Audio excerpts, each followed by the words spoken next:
Hello students, welcome to my channel Study with Didi. Today in this video, we will read class 8th English poem The Last Bargain. सबसे पहले bargain की meaning क्या होती है हम ये देखते हैं. A bargain is an agreement. एक प्रकार का एग्रीमेंट होता है जिसको हम सौदा कह सकते हैं, जिसमें क्या होता है कि एक व्यक्ति होता है जो किसी दूसरे व्यक्ति के लिए काम करता है, बट दोनों को एक दूसरे को कुछ ना कुछ देना होता है. जैसे कि कोई व्यक्ति है, वो किसी व्यक्ति के लिए काम कर रहा है तो वो उसको काम देगा, उसके बदले में वो उसको कुछ ना कुछ देगा ही. That is called bargain. So here is a story about a man who want to agreement with anyone. Okay so यहाँ पे कुछ लोग हैं जिनसे वो एग्रीमेंट करना चाह रहा है बट करता नहीं है, बट लास्ट में वो एक किसी ऐसे व्यक्ति से बार्गेन करता है, एग्रीमेंट करता है जिससे उसे कुछ नहीं मिलने वाला है. सो यही हमको इस पोएम में पढ़ना है. सबसे पहले बिफोर यू रीड पढ़ते हैं. A bargain is an agreement in which both parties promise to do something for each other. Someone is looking for work, waiting to be hired. इसमें क्या होता है कि एक व्यक्ति, दो पार्टी होती है, एक व्यक्ति दूसरे व्यक्ति के, दोनों जन क्या करते हैं, प्रॉमिस करते हैं कि एक दूसरे को कुछ ना कुछ देंगे. Someone is looking for work, जो कोई काम ढूंढता है तो वो काम कर देता है, उसके बदले में उसको पैसा दिया जाता है.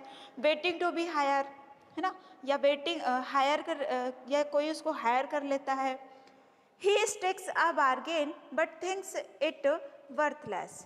He tries twice again but doesn't like either. Finally, in the last bargain, when he is hired from nothing whatever, he is happy as never before.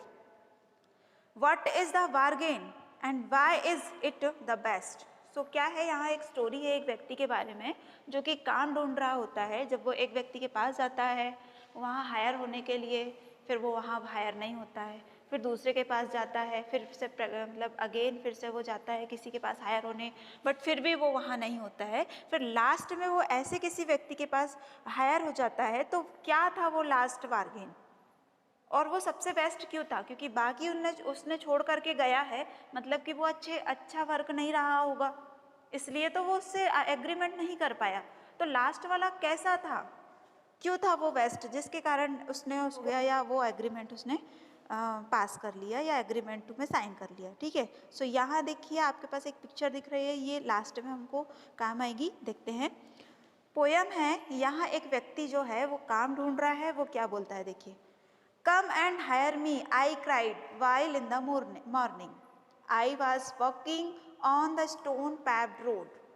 तो यहाँ हमको एक व्यक्ति है जो बताता है कि मैं क्या कर रहा था, वॉकिंग कर रहा था. कहाँ पे, स्टोन पैव्ड रोड, पथरीली सी एक रोड में मैं क्या कर रहा था, वॉकिंग कर रहा था. सुबह का टाइम था, वाइल इन द मॉर्निंग, और मैं चिल्ला रहा था, क्राई कर रहा था. क्या चिल्ला रहा था, कम एंड हायर मी, आ और मुझे हायर कर लो.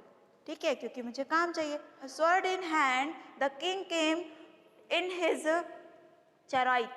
चराइट की मीनिंग होती है रथ, जो कि किसी हॉर्स के थ्रू या किसी बैल के थ्रू खींची जाती है. सो एक हाथ में स्वर्ड लिए, तलवार लिए हुए एक किंग जो है अपने रथ पर सवार होकर के आया. He held my hand and said I will hire you with my power. उसने क्या कहा, मेरा हाथ पकड़ लिया, हेल्ड कर लिया, होल्ड कर लिया है ना, और उसके बाद उसने क्या कहा कि मैं तुम्हें हायर कर लूँगा मेरी पावर के थ्रू. मतलब तलवार क्या दिखा रही थी, उसकी पावर है ना, कि मैं कुछ भी कर सकता हूँ. ठीक है. सो अब व्यक्ति को क्या, वो वहाँ पे एग्रीमेंट साइन कर लेगा. But his power counted for naught and he went away in his chariot. ठीक है. बट जो व्यक्ति है जिसको वर्क चाहिए था, उसने क्या देखा कि ये जो तलवार ये दिखा रहा है किंग, ये कभी ना कभी तो नष्ट हो ही जानी है. मतलब कभी ना कभी तो ये किंग खत्म हो जाएगा. जैसे ही ये किंग खत्म होगा, इसकी पावर भी फिनिश हो जाएगी. तो उसको ऐसा वाला काम नहीं चाहिए, उसको कोई ऐसा काम चाहिए, और उसको ऐसा भी लग रहा है कि यदि मैं इसके लिए काम करूँगा तो ये हमेशा मुझे क्या करेगा, अपनी पावर दिखा के मुझे नीचे दिखाएगा. और ये व्यक्ति चाहता नहीं है. ठीक है. क्योंकि उसने, किंग ने ऐसे ही बोला था ना कि आई will hire you with my power. तो उसको ये नहीं चाहिए, तो वो क्या करता है, उसको इग्नोर कर देता है, अवॉइड कर देता है और उसको वो छोड़ करके चला जाता है। In the heat of the mid day the houses stood with shut doors. ठीक है, अब किंग को छोड़ दिया, किंग अपने रथ पे चला गया। फिर क्या होता है, दोपहर हो जाती है। मिड डे मतलब दोपहर का समय। दोपहर का समय था और धूप बहुत जोरों की तप रही थी। हीट, जो घर थे वो सब के सब क्या थे, दरवाजा सभी जगह बंद थे। सब ने अपने अपने दरवाजा बंद करके रखे थे। दोपहर में जनरली सभी लोग दरवाजा बंद करके रखते हैं। पर ये जो आदमी था, इसको क्या चाहिए था, बार्गेन चाहिए था, तो ये घूम रहा था। आई वंडर्ड अलॉन द क्रॉक्ड लेन। क्रॉक्ड की मीनिंग क्या होती है, उबड़ खाबड़ या टेढ़ी मेढ़ी। मैं क्या कर रहा था, वंडर कर रहा था। वंडर्ड मीन्स होता है बिना मतलब के वॉकिंग करना। An old man came out with his bag of gold. एक ओल्ड मैन क्या होता है, एक दरवाजे को खोलता है और उसके हाथ में क्या है, एक गोल्ड का क्या है, बैग है, उसको साथ में लेकर के वो आता है। He pondered and said, I will hire you with my money. उस आदमी ने मुस्कुराते हुए मुझे क्या कहा कि मैं तुम्हें अपने पैसों से हायर कर लूँगा, आओ मेरे साथ, मेरे लिए काम करो, मैं तुम्हें पैसे दूंगा। इस प्रकार से वो ओल्ड मैन उसको कह देता है। He waste his coin one by one but I turn away. वो क्या करने लगता है, अब उसके पास जो बैग है गोल्ड कॉइन्स का, कॉइन्स है उसमें, उसको वो वन बाय वन क्या करता है, काउंट करने लगता है। बट इस आदमी को वो पैसे भी नहीं चाहिए। वो सोचता है कि ये पैसे भी कभी ना कभी क्या हो जाने हैं, ख़त्म हो जाने हैं। ठीक है, और कभी भी ये व्यक्ति मुझे जब पैसे देगा तो क्या होगा, ये मुझे कभी भी दबाने की कोशिश करेगा, है ना, कि मैं तुम्हें पैसे दे रहा हूँ, ये काम करो, वो काम करो, ऐसा। ये क्या कर देता है, आई टर्न अवे, मतलब मैं वहाँ से भी चला गया। Was evening the garden has was all a flower. सुबह का टाइम किसको मिला, वो किंग को मिल गया। मिड डे को कब में किससे मिला, ओल्ड मैन को। अब क्या हो गई, धीरे धीरे इवनिंग हो गई, शाम हो गई। और जो गार्डन था उसकी जो हैज की मीनिंग क्या होती है, कोई फील्ड है या कोई गार्डन है, उसमें एक मेड़ टाइप की नहीं बनी होती है, तो गार्डन को क्या करे, सेपरेट करती है, अलग अलग करती है, बीच में एक मेड़ बना दी जाती है जहाँ पे पेड़ वेड़ लगे होते हैं। सो उसी प्रकार से जो गार्डन था उसकी हेज में क्या था, फ्लावर्स लगे हुए थे, फ्लावर्स चमक रहे थे।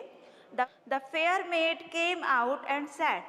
वहाँ से क्या हुआ, एक फेयर मेड मतलब कि बहुत ही सुंदर सा गार्डन है, फूल लगे हुए हैं, सभी बहुत ब्यूटीफुल लग रहे हैं। वहाँ जैसा कि आप पिक्चर में देख पा रहे हैं, ये गार्डन और एक ब्यूटीफुल गर्ल, वहाँ पे एक फेयर सी, सुंदर सी मेड मतलब महिला आती है, लेडीज आती है, गर्ल आती है। ठीक है, और क्या कहती है, आई will hire you with my smile, है ना, क्या करूँगी, मैं तुम्हें हायर कर लूँगी मेरी स्माइल से। बहुत अच्छे से मुस्कुराती है वो, मतलब स्माइल का मतलब यहाँ सिर्फ स्माइल नहीं है, उसकी ब्यूटी है। एक वुमेन है, एक बहुत ही सुंदर सी लेडी है जो कि बहुत ही ब्यूटीफुल है, तो वो बोलती है कि तुम मेरे लिए काम करना, मैं तुम्हें अपनी ब्यूटी दूंगी, अपनी स्माइल दूंगी। ठीक है, इस प्रकार से वो बोल देती है। सो क्या आदमी ये इस एग्रीमेंट को साइन करेगा। Her smile paled and melted into tear and she went back alone into the dark. उसकी जो स्माइल थी, कुछ टाइम के लिए उसकी स्माइल जैसी लग रही थी, सुंदर लग रही थी, बट कुछ टाइम बाद ही उसकी जो स्माइल थी वो मेल्टेड हो गई, किसमें, टीयर्स में, है ना। मतलब कि वो आदमी उसको ध्यान से देख रहा था तो उसको अलग ही दिखाई दे रहा था कि ये जो उसकी स्माइल थी उस महिला की, उसके पीछे कुछ दर्द छिपे हुए थे, आंसू छिपे। She went back alone in the dark. वो बहुत ही जल्द क्या हो गई, डार्क में चली गई, मतलब वहाँ पे रुदन करने लगी इस टाइप से। तो उसको समझ में आ गया कि ये जो स्माइल है, ये जो ब्यूटी है, ये भी सिर्फ कुछ टाइम के लिए है, सिर्फ कुछ टाइम के लिए है और आगे तक नहीं चलने वाली है। ठीक है, जो उसकी पावर थी वो भी कुछ टाइम बाद फिनिश हो जाएगी, मनी जो है वो भी कुछ टाइम बाद फिनिश हो जाएगी, इसके बाद ब्यूटी जो है वो भी कुछ टाइम बाद फिनिश हो जाएगी। अब किस से ये एग्रीमेंट करेगा, किससे एग्रीमेंट करने वाला है, अब ये देखते हैं ना। The sun glistened on the sand and the sea waves broke waywardly. जो सन है वो ग्लिस्टेंड मतलब बहुत ही तीखा सा या बहुत ही जोरों का चमकना। कहाँ पे, सैंड क्या है, जो समुद्र के पास में जो रेत पड़ी होती है ना, वो मतलब कि सूर्य बहुत तेजो जोरों का चमक रहा था, उससे क्या हो रहा था, वहाँ की जो सैंड है वो चमक रही थी। ठीक है, a child sat playing with shells, वहाँ पे एक बच्चा था, वो क्या कर रहा था, वहाँ की जो सेल्स है ना, शंख वंक जो जो पड़े रहते हैं वहाँ पे, वहाँ उनके साथ ये एक बच्चा, छोटा सा जो बच्चा था, वो खेल रहा था। ठीक है, मतलब चलते चलते ये आदमी वहाँ जाता है क्योंकि उसको चाहिए कुछ ना कुछ, किसी से एग्रीमेंट करना है। तो ये उस बच्चे के पास जाता है, तो वो देखता है कि वो खेल रहा है। He raised his head and seemed to know me and said, I hire you with nothing. वो जो बच्चा है वो ऊपर देखता है, अपने सर को उठा करके, क्योंकि छोटा है, नीचे बैठ करके खेल रहा है, तो उस आदमी को देख करके बोलता है कि मैं तुम्हें हायर करूँगा, बट मैं कुछ नहीं दे पाऊँगा तुमको, बस तुमको मेरे साथ रहना है तो रहो, मेरे साथ खेलो मस्ती करो, बट मैं तुमको कुछ दे नहीं पाऊँगा। From henceforward, that bargain stuck in child's play made me a free man. और इस छोटे से बच्चे से वो हायर हो जाता है, मतलब छोटे बच्चे से वो हायर हो गया। क्यों हो गया? क्योंकि वहाँ उसे दिखाई दिया कि ये मुझे कुछ नहीं देगा, और एकदम वो व्यक्ति क्या रहेगा, हमेशा फ्री रहेगा। और उस आदमी को क्या चाहिए थी? फ्रीडम चाहिए थी। यदि वो किसी किंग की पावर के नीचे काम करता तो वो हमेशा दबा रहता, किसी ओल्ड मैन की मनी के नीचे काम करता तो वो हमेशा उससे दबा रहता, किसी महिला की ब्यूटी के लिए वो काम करता तो वो भी एक टाइम में फिनिश हो जाती है और हमेशा दबा रहता। बट ये जो बच्चा है ये उसको कुछ नहीं देने वाला, उसने पहले ही बोल दिया मैं हमेशा तुम्हारे साथ खेलूँगा, तुम खेलो, तुम फ्री हो। ठीक है, तो इस प्रकार से ये लास्ट बार्गेन वो व्यक्ति कर पाता है। आई थिंक आपको समझ में आ गया होगा, रविन्द्रनाथ टैगोर द्वारा लिखी गई है ये पोयम। ये देखिए आपको पिक्चर में दिख रहा है, ये जो व्यक्ति है जो कि बार्गेन करने आया था वो एक छोटे से बच्चे से हायर हो जाता है। सो यदि अच्छा लगा होगा तो please like and subscribe my channel. Thank you for watching my video.